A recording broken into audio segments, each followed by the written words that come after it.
Hey guys, how's everybody doing? Looking to do some more standard here and excited to kind of move back here into mono white humans. So first of all, if you're new to my channel, thank you so much for stopping by. I really do appreciate you. And if you do end up liking my content, please consider subscribing, maybe sharing it with a friend. For my returning viewers, thank you so much again for your support. It really does mean the world to me, so thank you guys. I appreciate you. Taking another look here at mono white humans. So I wanted to kind of make a couple changes to really kind of attack the blue-white control decks, as well as still, you know, kind of having game against some of the mono red, Boros Convoke. And I was looking back at a card that has been in mono white for a long time but hasn't been played for a while, looking at Sun Gold Sentinel. This is actually a really nice card with the kind of evolution of some of the more prevalent teamer decks that are out there now that end up doing World Souls Rage. And this is kind of nice because you can end up attacking their graveyard while still being aggressive. So I think this is great additionally against like blue-white mill or blue-white control, where they have Memory Deluge as kind of their engine to kind of keep digging into new threats. And so being able to attack that engine is pretty big game. And then still having kind of the regular sort of 1-2-3 punch of Lunarch Veteran, Thalia, and Adeline against the mono red aggro decks is really good. A couple Intrepid Adversaries to hopefully give you enough lifelink to kind of stay in the game. And then, yeah, just against Boros Convoke, we don't really have any major ways to attack it except for Thalia to kind of slow them down a little bit if they have their 3-mana pump, or if they have Demolition, Gleeful Demolition, but are short the mana to use it and play a guy. So you can kind of make them stumble a little bit here with Thalia, perhaps. But yeah, so it's pretty straightforward. The deck is all creatures, so you've got 39 creatures here, 16 1-drops, 15 2-drops, and then you've got, you know, sort of 8 creatures here in your 3-drop slot, so to speak. Knight Errant Navios can be anywhere from 0 to 5, just depending on how many creatures you have out. So it kind of, I think of it kind of like a 3-drop. For the land, you have 21 sources, which feels pretty good.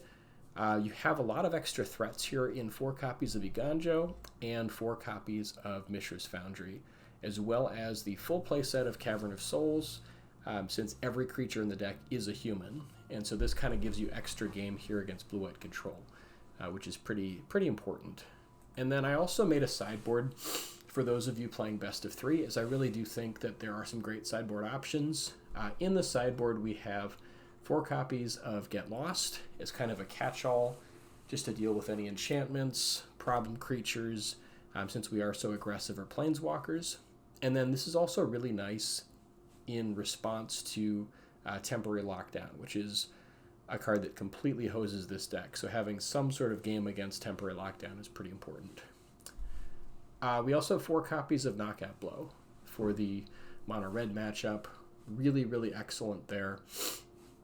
Pretty much just exactly what you want to be doing against mono red. 3 copies of Anointed Peacekeeper to help kind of slow down blue-white control or some of your, you know, later game kind of threat decks.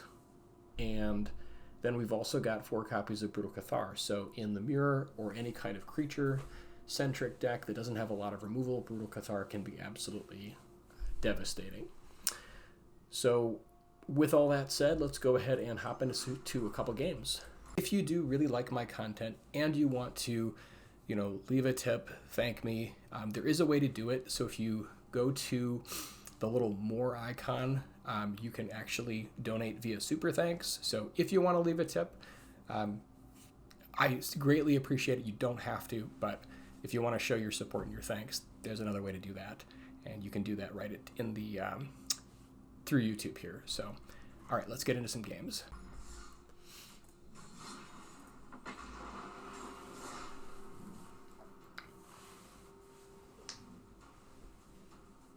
I had a lot of fun playing Mono Red Aggro last month. But yeah, it's been kind of nice to sort of change things up a bit.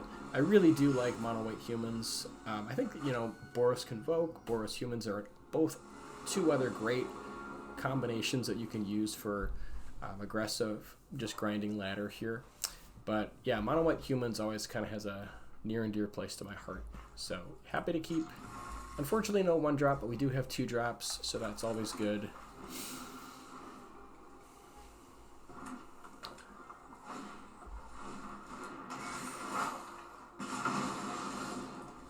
All right, then let's just go ahead and...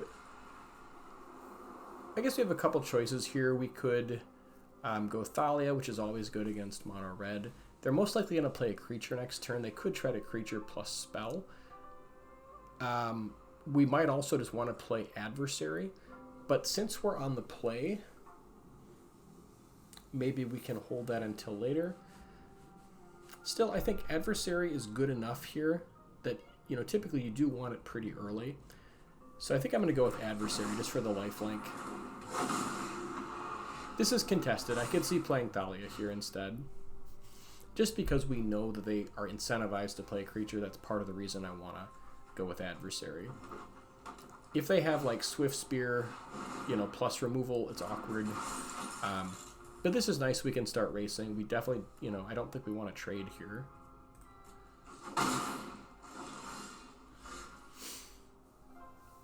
And now we can just go Thalia to sort of shut down their Kumano, perhaps, unless they have, you know, extra stuff going on.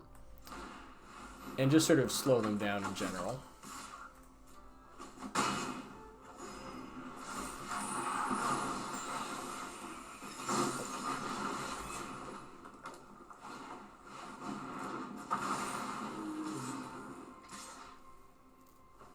So yeah, they can push for a pretty healthy amount here. But having this Adversary is super, super key.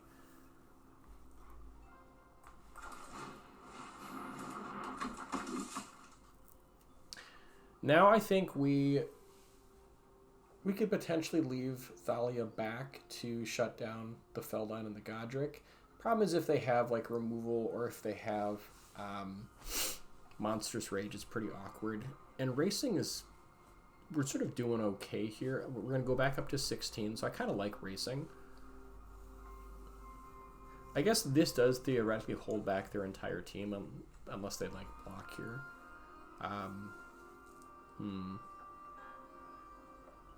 Yeah, I think we're going to be at a high enough life total that racing actually works.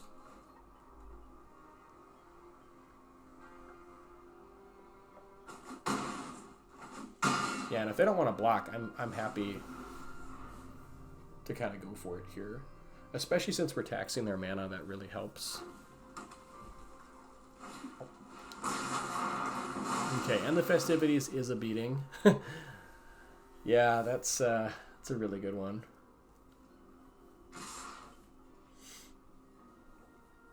So they're looking to drop us down to half health here. If we can get the mana for Adeline, being able to swing in for 4, drop them to 6, and then hopefully block something and try to stabilize, that could potentially work. Otherwise, if we trade here, we're just dropping to 9 with no board, which I don't really like. So I think we just take this here and just try to win the race. That was a really good draw for them, and the Festivities. Yeah, unfortunately, we did not hit land. So I think we just go for Thalia here.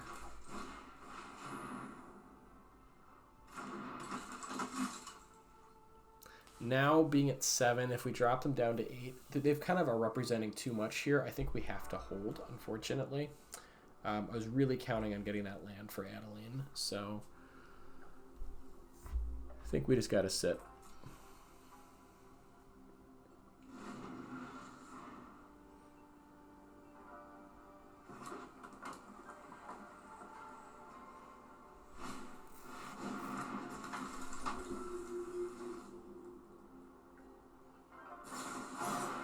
Yeah, and that's unfortunately going to do it. And the Festivities is one of the best cards against mono white. as well as Boros Convoke, so it's really well positioned. That's definitely a card that I ran in my mono red aggro deck all of last month to very good effect. So yeah, and the Festivities is a great answer.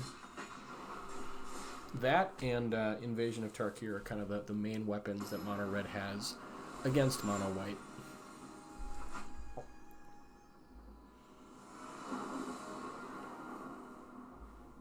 Okay, opening hand looks great.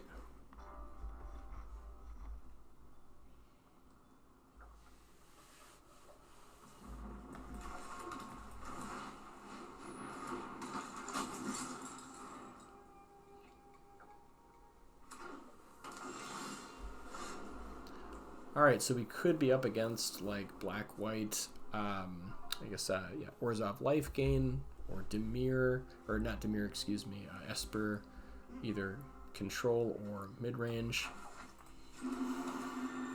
But either way, Thalia is going to be good here, I think.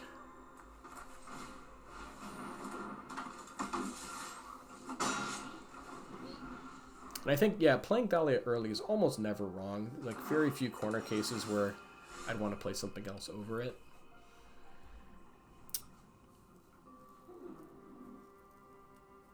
Here, I think we just add Copper Coat. And I think we just push. We're representing too much damage here. I just want to get the damage in, especially if they are a more controlling build, instead of trying to like buff up the Warden.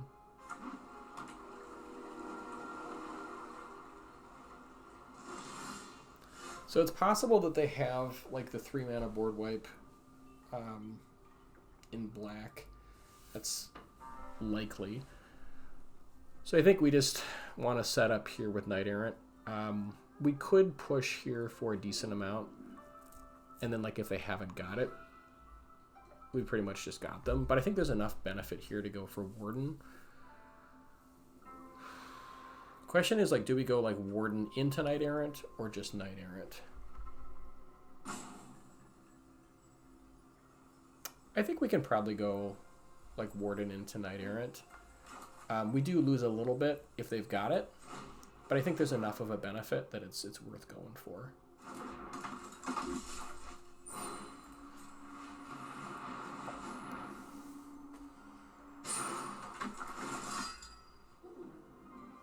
And now we can set up here with Vanguard, and I think we probably want another Warden if we need to reset. We don't have a lot of mana, so Inspector is going to be less interesting.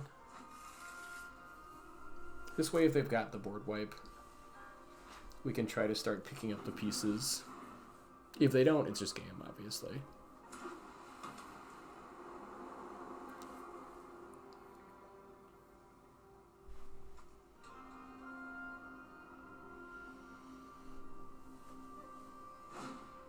Yeah, Path of Peril, that was what I was thinking of. Okay, so they had the Path, and we just want to reset immediately here with Thalia. This is just such a problem card for them.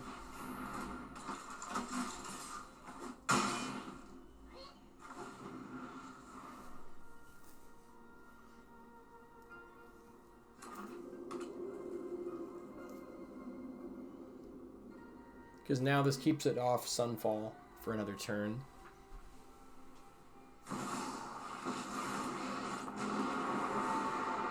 Those who get in my way tend to regret it.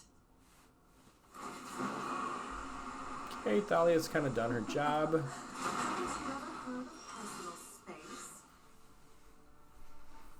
Now I think we just go Copper Coat and then push them down to 5. Get them in range. Could also go like Warden plus Inspector and start setting that up.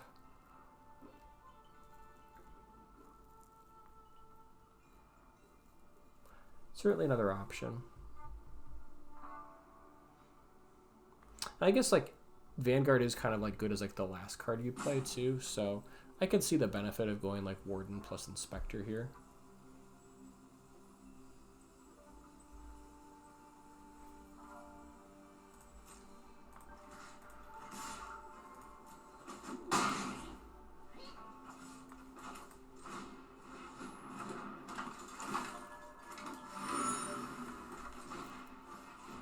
If they do have Sunfall, it's kind of awkward. But I think there's enough upside here to go for it. And can we use the land on top?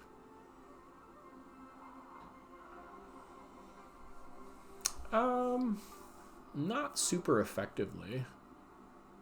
I mean, like, it's good eventually, but I think we just want more action here.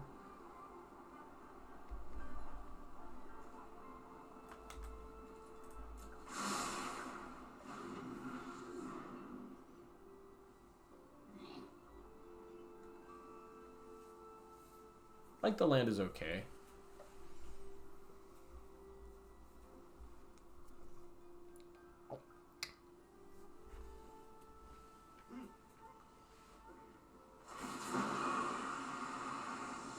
You won't be outsmarting me.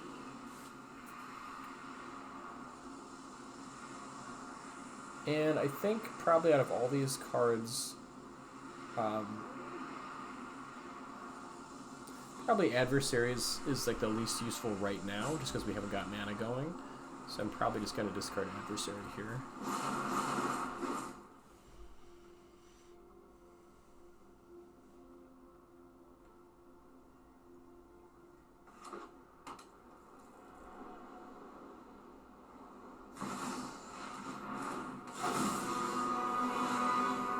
Akhlazat's is rough.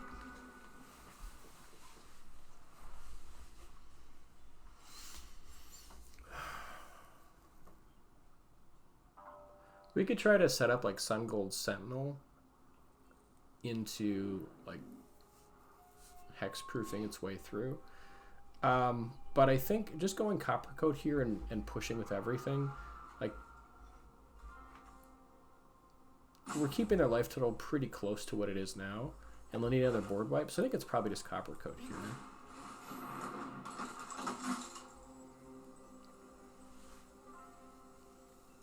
And then I think we even go, like, buff up the Warden, just so they can't just eat something for free.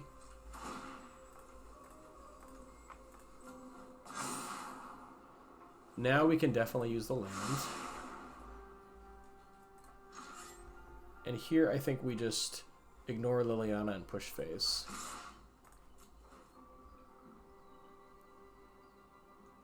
If Liliana wants to sack a creature, we'll just lose our Inspector, and that's fine.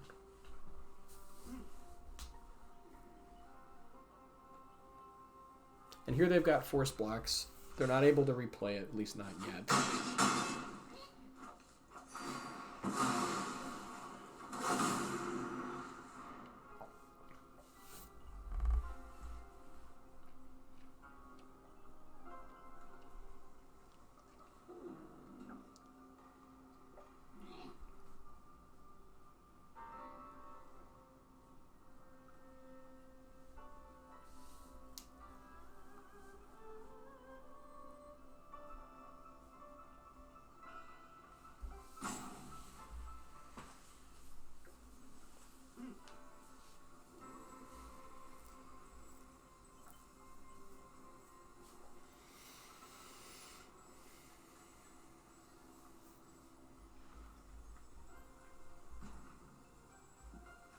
So yeah, now they're looking at like Restless Fortress perhaps to try to gain some life, or like use it on the block.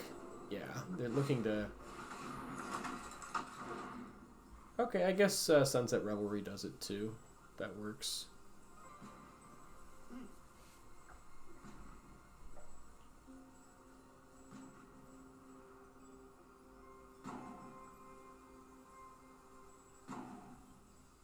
I think we just ignore Liliana completely. We just don't care about Liliana.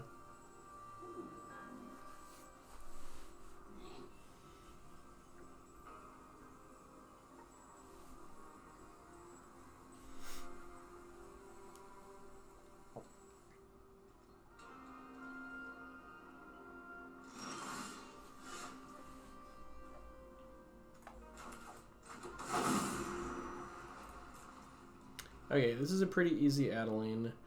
And then I think we just push it all face. If they've got removal for Vanguard, it's kind of awkward. If not, they'll probably just double block the Vanguard But we are pushing lethal, so they'll need to... We assume they have, like, a go for the throat or something. Either way, it's going to be Adeline here.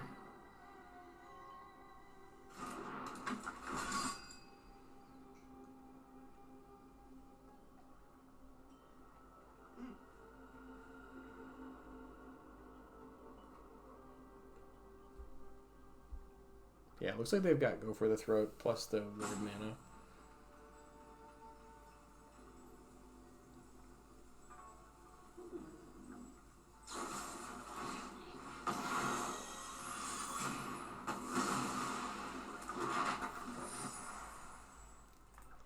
Still representing lethal, so we still got force blocks.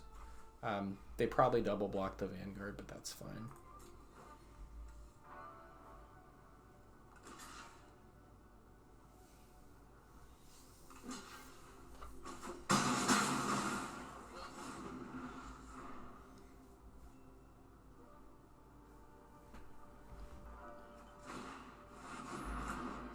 And they've got the lockdown.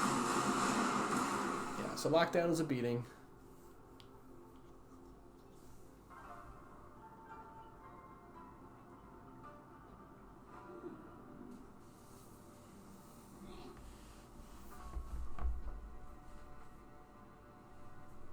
Now I assume they just they sack Lily to get rid of Knight Errant.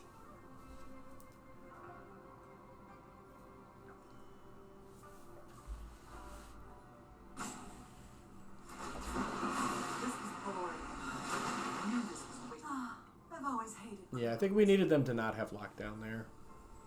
Lockdown is like the most annoying card in Standard right now. I really hate this card. If you're an aggro player, at least.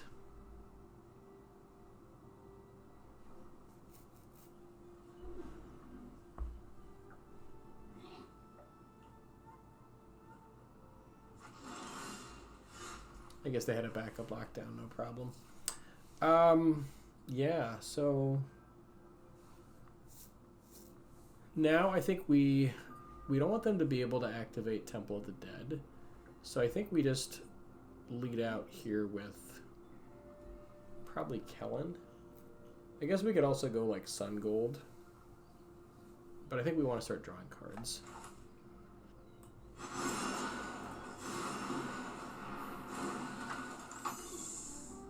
Let's see, they can reactivate this for 3. They've got to get rid of a card.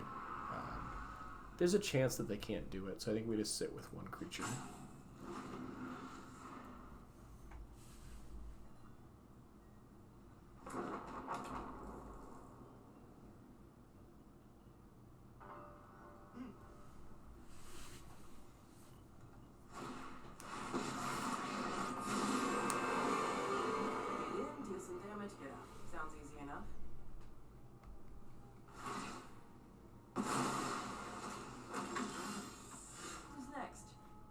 Okay, that's a beating.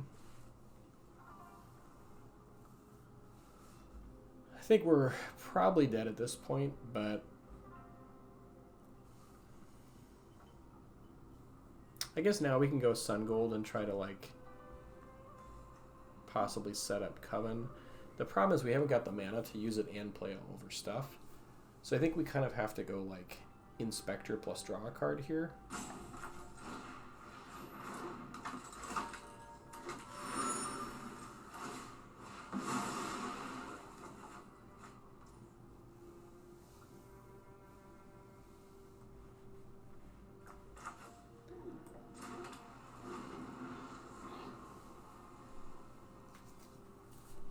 But yeah, this game is kind of spiraling away now that they've got the lockdown and a Planeswalker.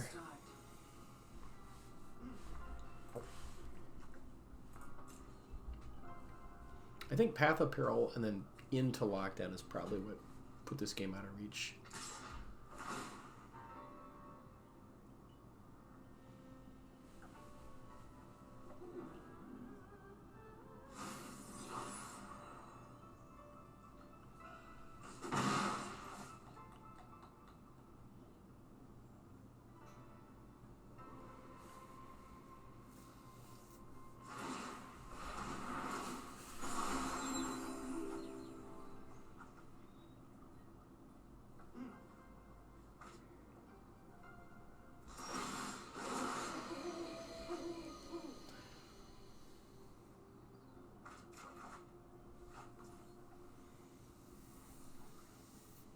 Yeah, now we're just kind of a little bit just too ineffectual.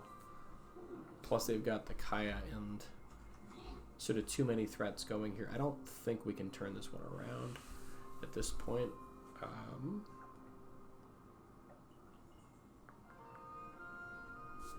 Yeah, I think this one is just over.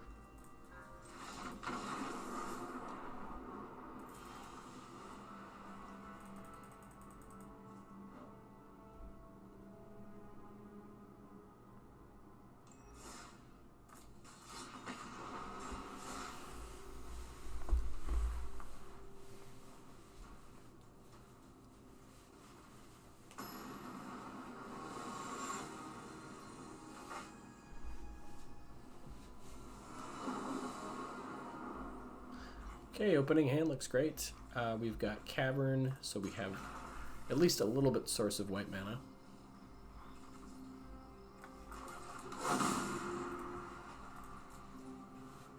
And let's lead out with Novice Inspector here. Can set up Warden for next turn.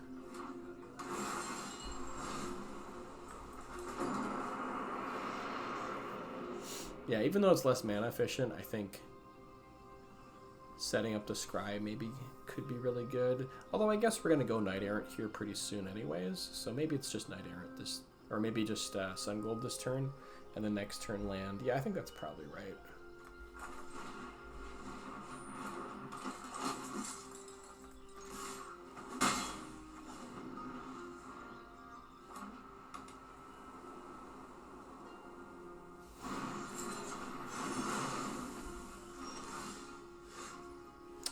Yeah, I guess Virtue kind of shuts that down.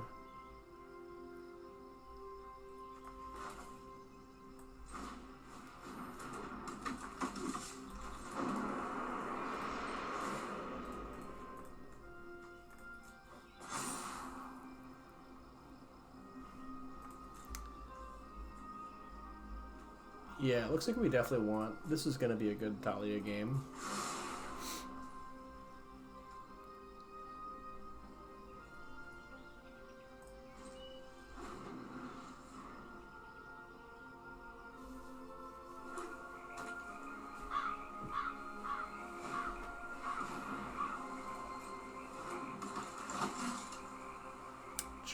Interesting. I think this is probably a nod to how much the Teamer deck is sort of running rampant in Standard, that you're seeing cards like this that just exile graveyards. At least that's kind of what I think there.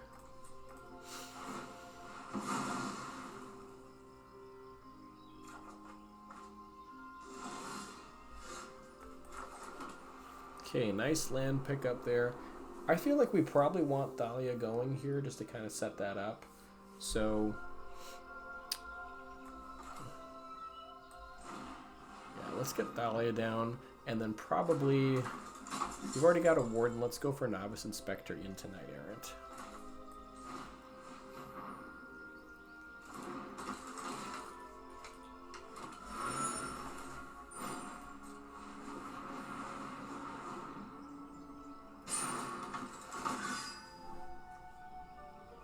Okay, double Copper Coat feels pretty good. Adversary is nice too, but I'd rather just go for the double Copper Coat.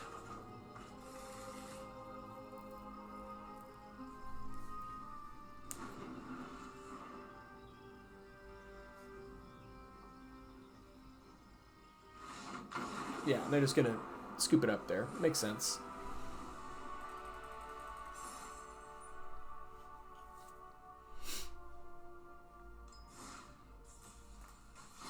While this deck isn't quite as explosive as Boros Convoke or Boros Humans, like it is a little bit more reliable in some ways, and also being able to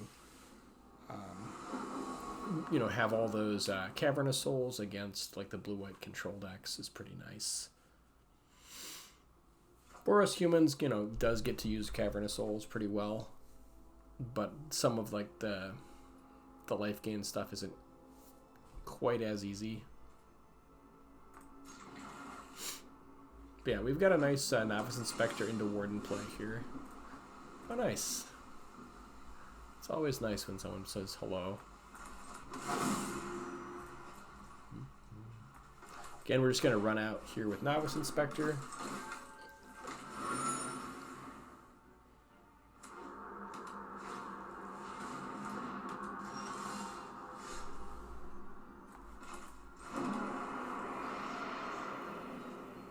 Yeah, and I think we just want to start scrying here with Warden.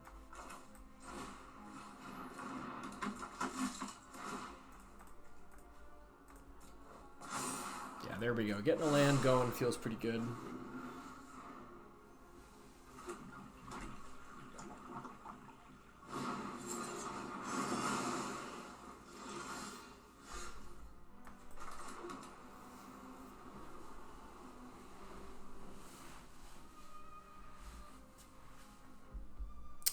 I think we just want to maybe add another novice. I guess we could drop a recruitment officer since we've got 2.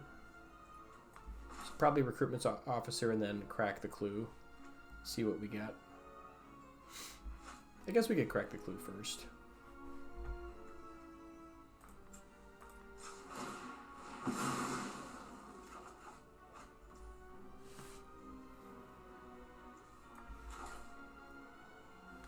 Okay, now we can go with our recruitment officer play.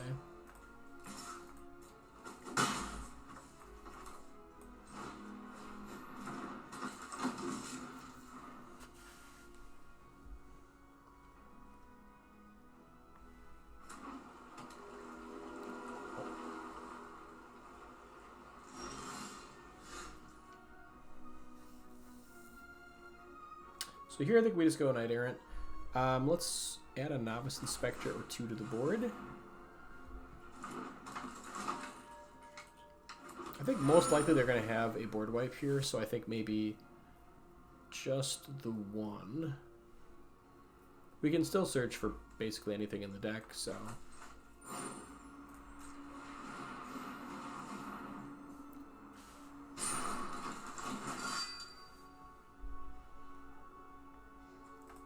And let's get 2 value creatures here. That feels pretty good.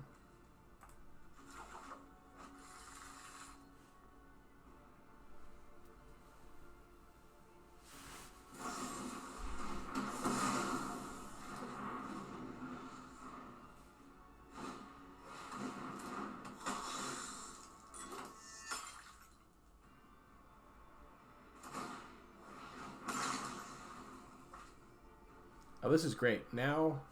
Actually, if I'd known this was a Reanimator deck, I suppose that makes sense. So we should have grabbed the whatever it's called that gets cards out of their graveyard. So that was kind of I guess a misplay on my part, not really knowing what we're up against. So that would have been a good card to get there with Knight Errant. Well, that moment has passed, and I guess now. Probably just Adeline. I guess we can start scrying to see if we can get there before they can get it back into hand, but I have a feeling they're going to play it next turn.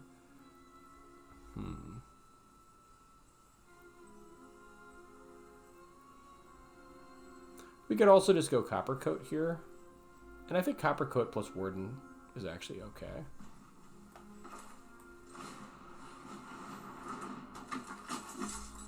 Just to push some damage.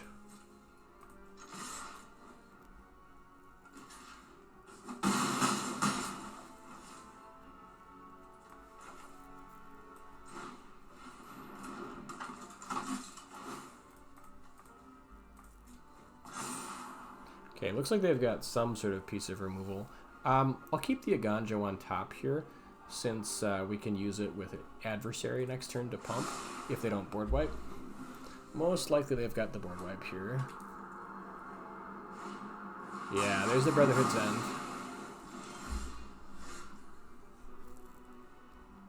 So I think we just go Adeline.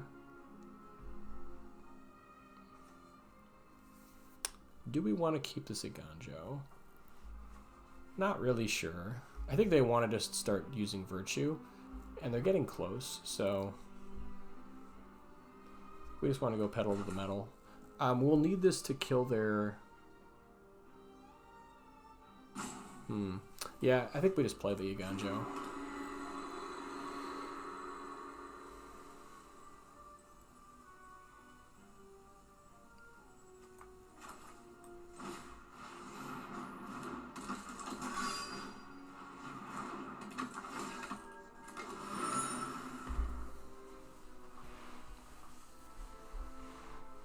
This way we can at least get some damage in before they get their Atraxa back. Never mind. So much for that.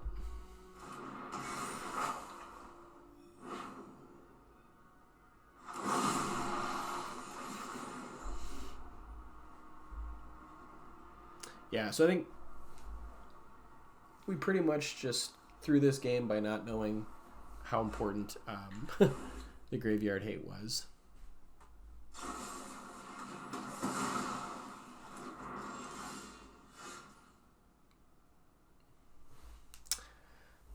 And I don't really think we're coming back from this. Yeah, they've got a Cruelty. Can go find another board wipe. I think this one, unfortunately, is just done.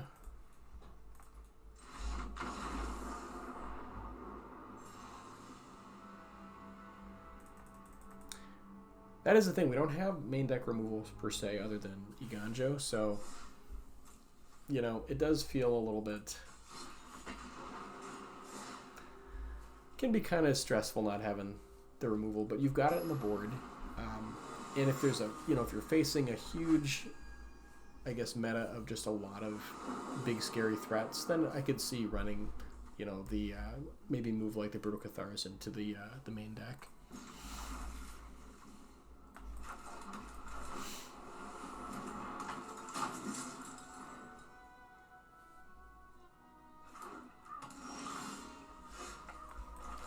All right, really happy to play Thalia here. Super good against blue-black.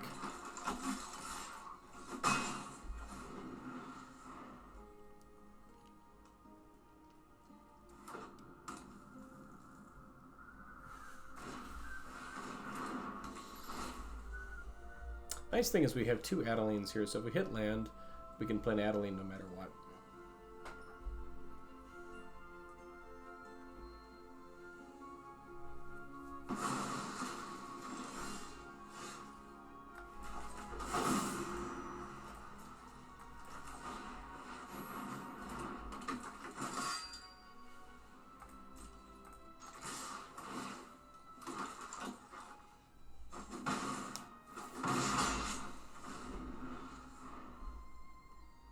Here they most likely play Rafine. I'm guessing this is the Esper mid-range deck.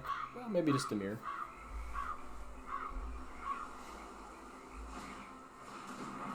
Yeah, Preacher is always super good.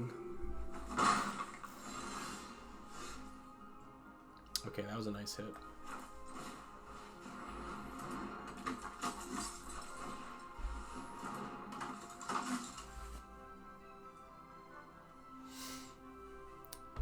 Do we want to keep the Thalia back?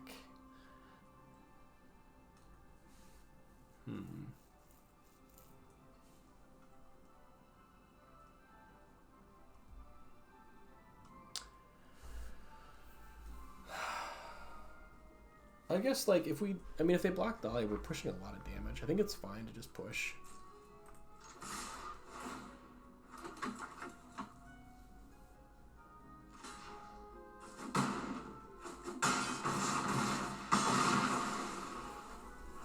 I think that was worth it. And then let's get one of our wardens going. Yeah. Feels good to have a backup Thalia.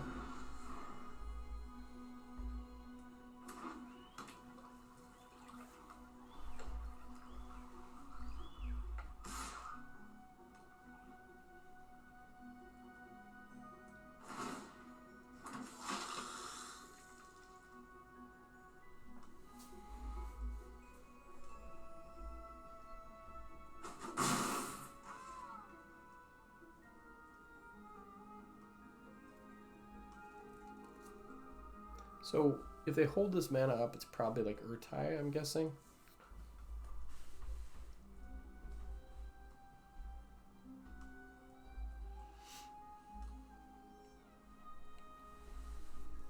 But they're going to need a lot here to survive this attack.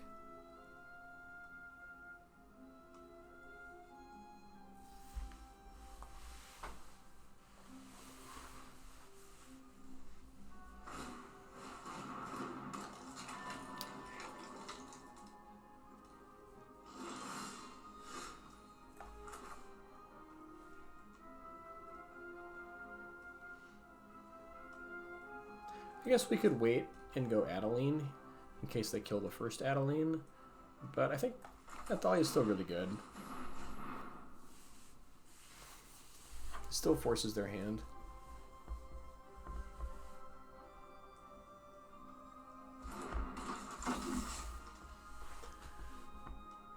Alright, so if they have cut down plus 3 blocks, cut down on Vanguard, they go to 4. Block, block, block. We push 3. Yeah. I think we still just force him to have it.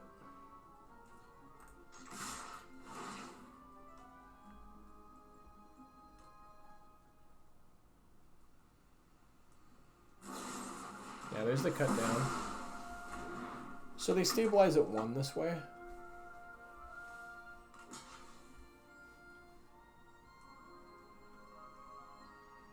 But we get back our adversary because they've got force blocks here.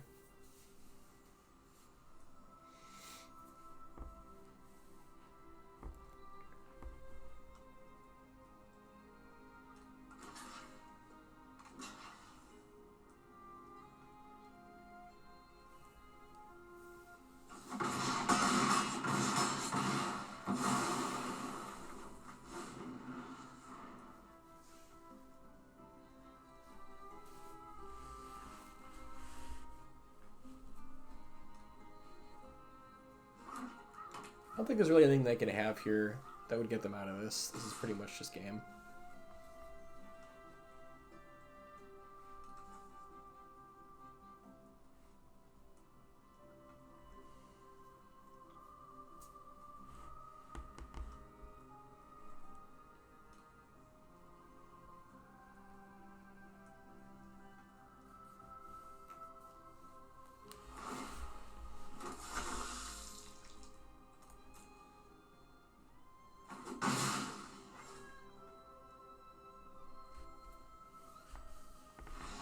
Yeah, that's gonna do it.